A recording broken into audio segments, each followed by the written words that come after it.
You know I had to have a beverage Always in every video. a beverage. Who doesn't want a good afternoon bev? What's happening, YouTube? Hello! What is up? Coming at you from our crazy, messy apartment. We're because here. We're in the middle of packing. We're moving, yeah. So So- this is what you get. We're talking about gender roles. Gender rolls? Ginger rolls. Ginger rolls. Gender roles. Gender roles. We're talking about gender roles. You know what it is. It's a hot topic in a lot of so couples.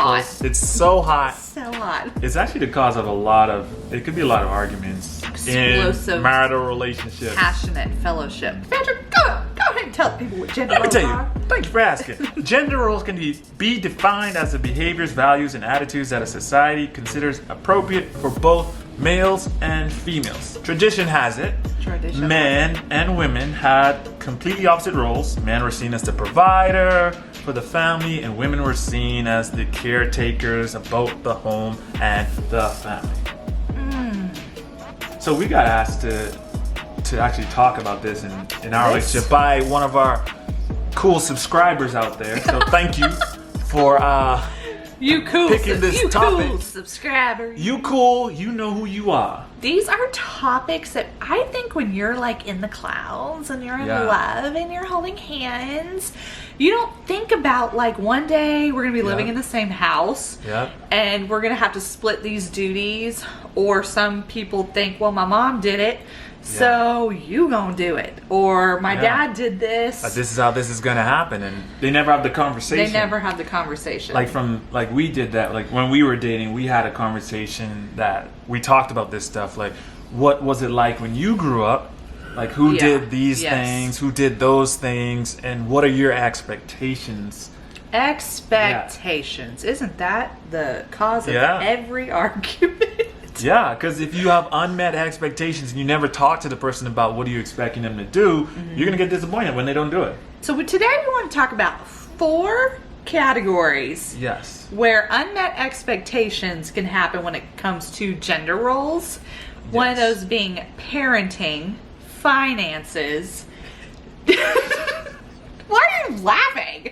I like how you have this list that's just Sure. People love a good bullet point. That's true. Y'all, do you not love when people just get to the point and bullet point? Because That's I'm very not one of true. those people, but I'm trying to be for Yeah, you. I am. She tells me not to be all the time. Now she wants Now to be. I'm like, chores, household duties, and number 4, romance. What? Romance. So let's just get to it. You're single, you're out there, you're living by yourself, Yep. you're doing everything, okay? You get married, Yeah. and you realize You don't got to do it all.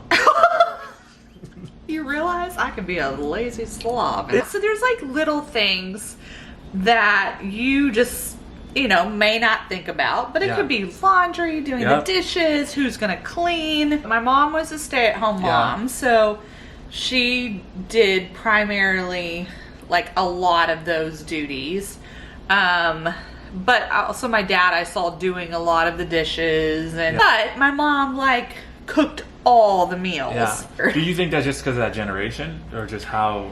Absolutely. Yeah. Like, I think that was just expected. And then, my sister and I grew up, and you're thinking, ain't nobody gonna hold me down in the kitchen. Yeah, but for us, that was one of the things we talked about. Like when it comes to chores, how are we gonna do it? Because our big thing in our relationship, in our marriage, was to be partners. Like we never went into it trying to adopt like specific gender roles for the husband or the wife. Like we just wanted to be equal partners in getting stuff done. When it comes to chores, I mean, my mom would pretty much do all the cleaning in the house, and well, that was until we got old enough. Then we did all the cleaning in the That's house. how you have children. That's how you have kids. But Zane, you better watch out. yeah, Zane, we coming for you. But anyway, so she would cook a lot of times, but they split the cooking. When it comes to chores for us, I feel like you're looking at my lips. I am looking at your lips. It's very distracting. I just put on this lip gloss that literally is, I think it's a plumper, and it's stinging. You're at home more than I am, and she tend to take the heavy load on a lot of the cooking, even the cleaning. Like when I'm working and I come home, if I see stuff to do that's there to do, I'm not going to say, hey, why didn't you get this done? Yeah. Like it's never that. It's just, I'm just going to grab the dirty clothes, put them in the laundry. I'm washing dishes. They're dirty. I was like, I'm going to wash these dishes since you cooked. I was like, I'm We going do to wash have the dishes. that rule. Whoever we do cooks have the rule, yes. has to do the dishes. No, whoever cooks, the other person has to do the dishes. Oh, yeah. No, that's what I mean. I don't know. I think now that I'm thinking about it, because I saw my mom do so much of that, I wonder if it's ingrained. Like, I have a kind of a hard time even letting some of that stuff go. Yeah. Like, a year ago, I recently became a stay-at-home Yeah. mom who works on all this other creative stuff. Yeah. But I went into turbo mode. Like, I'm going to show everybody I can cook all the meals, clean all the things, work on this stuff. And I, over time, have had to go, okay, if the laundry's sitting there on day 4, like, you know what, one of us is going to get to it. Yeah. But that's just how we do it. Like, we see a need, and there's a need, or we see something that needs to be done, and someone gets to it. But like, sometimes I could feel like maybe a failure. Like, if I get to it before you get to it before me, like, no. I want to be the first person to get to it. You want to be the first one, but you realize at the same time, like, I'm helping you. Like, we're helping each other. I don't hold it against you if I have to do laundry. That's the one thing. Like, no, I don't hold it against you if I have to clean the bathroom, because I'll clean the bathrooms. Like, I do not clean tubs. She don't clean the tubs or anything like that. So you know who's cleaning the bathroom? I'm cleaning the bathroom, and I'm okay with it. That hurts my back. But then there are things like you wouldn't even touch or think about. Yeah, folding laundry. Oh, yes, folding them things laundry. Are staying in the dryer as long as I can keep them things in the dryer. I hate it. He does not fold the laundry.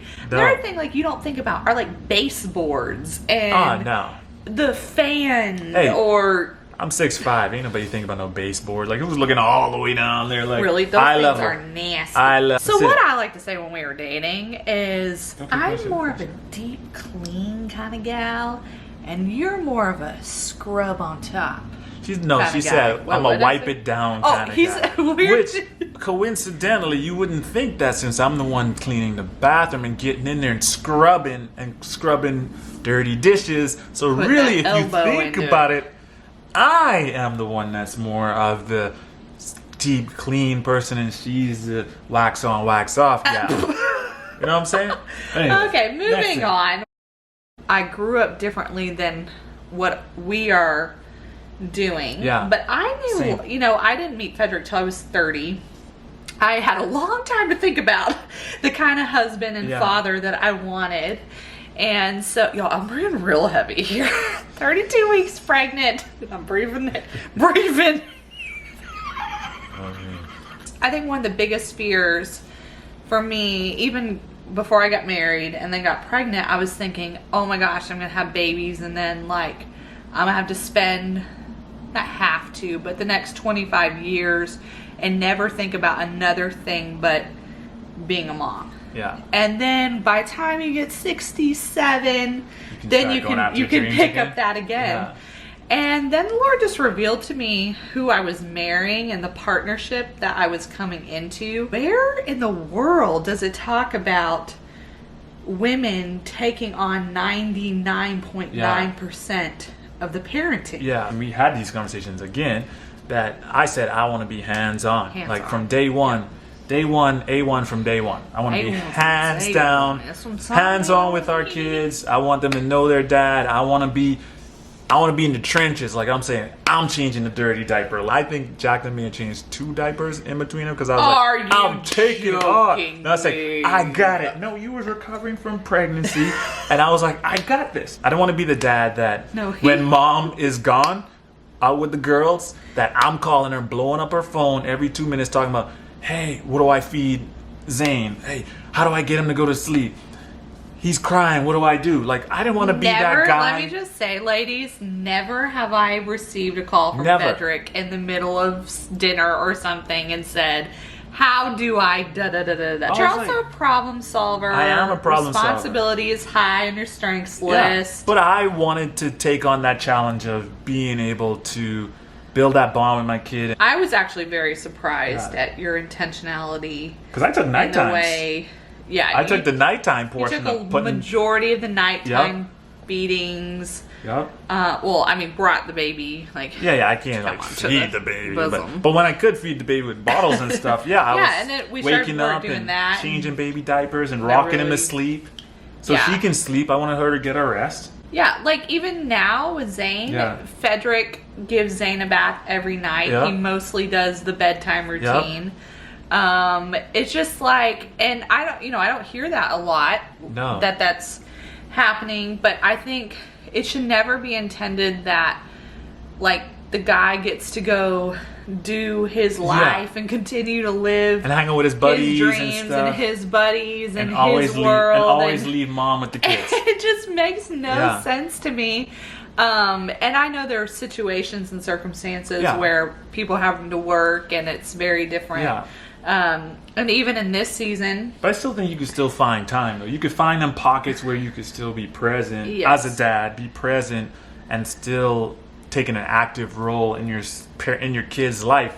And a mom should not feel guilty to go hang out with her friends or go to Target or go or if they need some mom time, some alone time for herself, like go take some time. Like I got this. Let the dad step in. I also want to say, if you're a mom out there, like give your husbands an opportunity to shine.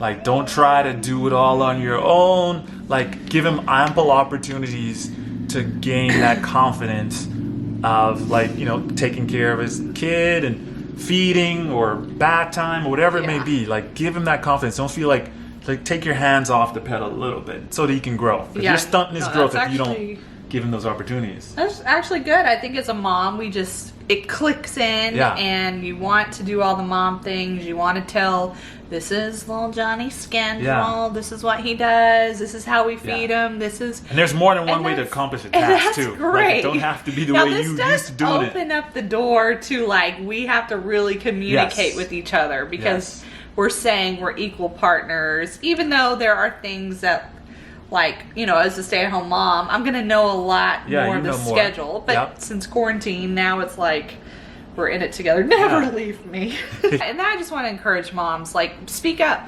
Yeah. If you need time, don't be, like, I have a bad habit of hitting the tipping point before telling Frederick I need even more time. Yeah. Because we can just be rocking and rolling, and he thinks, well, I think she's good. She don't tell me. Everything is fine, and then I'm like, I just need 1 hour by myself. And then it becomes like a meltdown, and I'm just like, I don't need to get to that point. Like, I need to be vocal. Yeah, and you don't have to ask permission for wanting time off, too. There's no need to ask permission. Because it's a partnership. I got you. Go do that thing because I know when she comes back, she's going to be refreshed. She's going to have all kind of energy. She's going to be pumped up. She's going to be ready. Yeah, finances could be anything from who handles the budget. Who's having the budget, who's paying the bills, who's doing all that stuff. And typically, the guy, and most times the guy is the one that's usually the money person. And that's kind of what we saw. That's how I grew up. That's what I grew up seeing in my family. And you saw it in your family.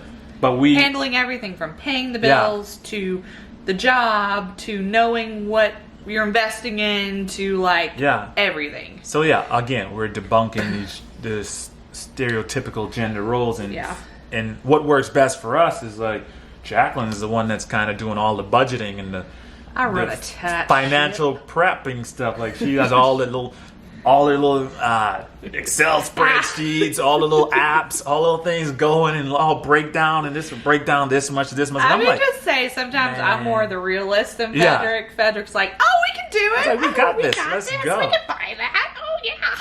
Yeah, I was like, let's do it. Whoa, did you check the budget now? Yeah. What did budget say? As you go into this, you can literally just have these thoughts like, a man is supposed to do this. And when it comes to money, I don't know what it is. It's like the man should be responsible for this. Yeah. The man should think about the budget. I don't know what I'm doing is what like I kind of struggle with that. I would not say me and you are both the budget experts at all. Who is? No, there are some people that are so good at that. Yeah. But the Lord's really like shown me that budgeting is actually freedom.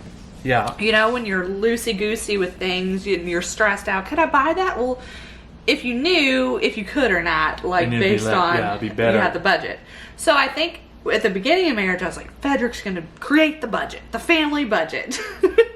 But Frederick was also busy doing all the other things I didn't want to do. Yeah, like because pay the bills. I'm the one that's going to call up AT&T and say, hey, get the best our rate. bill is wrong. I'm going to call this person and say we need the best rate. I like doing that stuff. I love the negotiations. I like making sure we find out what the best deal is. Like that's me all day. Where Jacqueline doesn't like that stuff, and she's not. She wouldn't say she's good at that stuff. So I hate talking to those people. Like, and I love it. Cedric is the person that will pick up the phone to anybody. Oh, hey, Jim.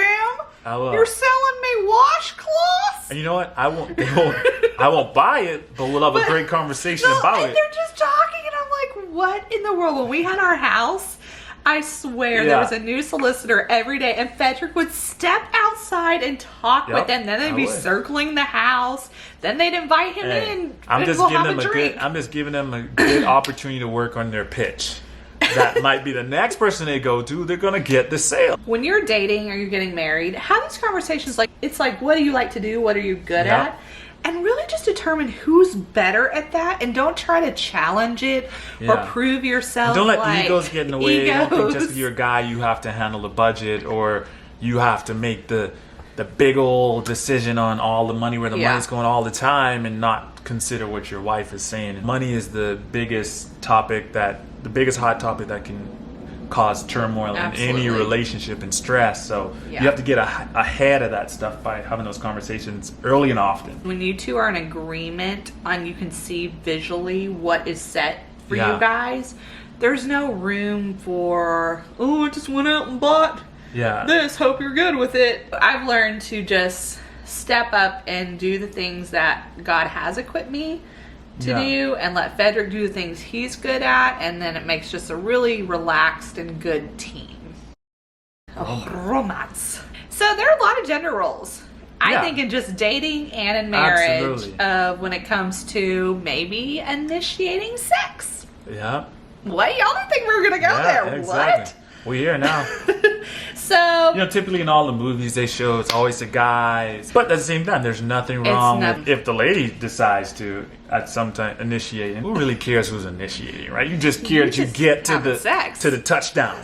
You're just trying to get to the end zone. Somebody say it. Yeah, like, somebody say it. You're all thinking it. Just say it. And here's the deal. Open, clear communication at work. Well, what I've learned with you, let's see, Frederick's thinking about it a lot. Yeah. As a lot of guys are. And so I think, this is probably TMI, but when you just give them the green light, give them that green light. It's so embarrassing. Oh my gosh. Whoever you are watching, hope I never see you on the street. It's really just being honest and open about what you're feeling in that moment, or saying, hey, it's okay, women, it's okay, to say it's okay, you want it. We're created as sexual beings by the Lord, and this is how He designed it in these confines of marriage, and you're in marriage, so why not enjoy the beauties of marriage? I think at the beginning of marriage we have so much expectations of, especially women, like how romantic it'll be, and then we're gonna do this, and then it's gonna be like a love note, and then da-da-da. Because you watch all the movies well, and sometimes books. it is. Yeah. Frederick is super romantic. Yeah. But then some nights it's like, do we have time to squeeze this in? Like, let's just get it going. And it's okay. We have a lifetime of moments with each other. I remember at the beginning really wanting to have sex with Frederick, and like I'm sitting there stewing in the bed thinking, well, he's gonna mention it because I'm feeling it, he's a mind reader. And I feel like I would like get like mad, like he didn't want my body, and then when I could have just been like, you could just say it. You could have said it.